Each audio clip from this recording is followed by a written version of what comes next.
So I'm actually, after I go to shows, let's say Barcelona, Mobile World Congress, I have a stack of 200 business cards of people I meet. 20 are maybe important for my daily business at Smarto, and you meet 2 people who are passionate about what they do and say, oh, I do this, or I know this person, and yeah, I think the next month we do this, and this is where I'm seeing it happening. And so you have an exchange maybe of 15 minutes, and then you say, oh, man, I would like just maybe spend dinner or lunch with that person, and I don't know, he goes to Hong Kong, she goes to London, I go to Hamburg or San Francisco.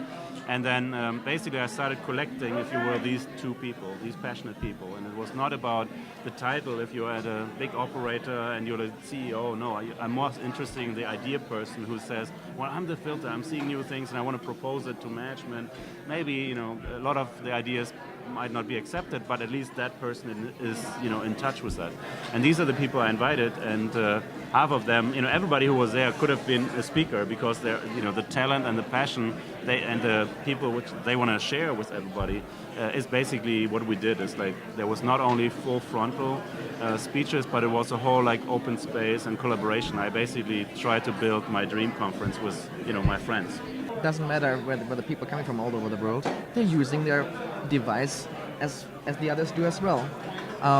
The localized difference is then when they are in the country and moving. So I believe personally that location-based services should be local. I mean, the word is in the service already, local. So having a global service, having a global brand, you have to be aware in which countries you are and how the differences is in terms of culture and stuff. I was working in Sweden and I was working in Singapore, for instance, recently, and that's totally different to what my working experience is in Germany and Europe. Well, sorry, Sweden is Europe, but I mean, in Sweden is totally different. They have also like the US, the big difference between each other. So they really rely on good communication and good basic internship, but they're not so much into services because they just connect. That's it.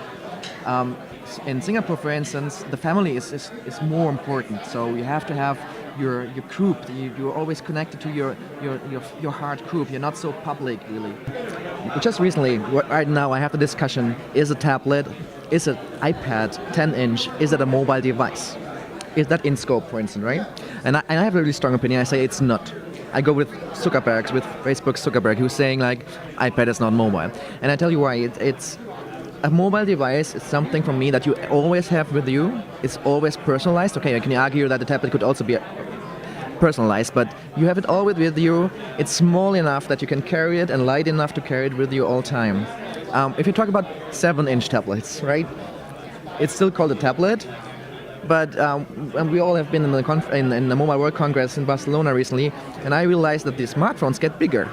Like 4-point-something inch, maybe at some point 5-inch, you never know. It's not yet there, but it might. So where is the difference between a 7-inch tablet device with a phone configuration like the Samsung Galaxy Tab has, or the HTC Flyer might have, I don't know, to a smartphone? So I go with that. A 7-inch I can put into my pocket. I can carry it a 7-inch always with me. It's fine. It's a mobile device. I can build services for mobile situations on that. I think that's for me the crucial part, because a mobile solution means this person is somewhere on the go. Maybe he or she is sitting as well on the sofa, but okay, I'm fine with that. But first of all, mobile situations are different than writing things, working on something, or sitting on the couch. And so I say an iPad is not a mobile device because it's simply too huge and it looks ridiculous if you hold it like this, making pictures. Doesn't make sense for me. I disagree. I think it's a mobile device. I think everything has a chip or some radio in it where you can get data and you change your location. It's mobile.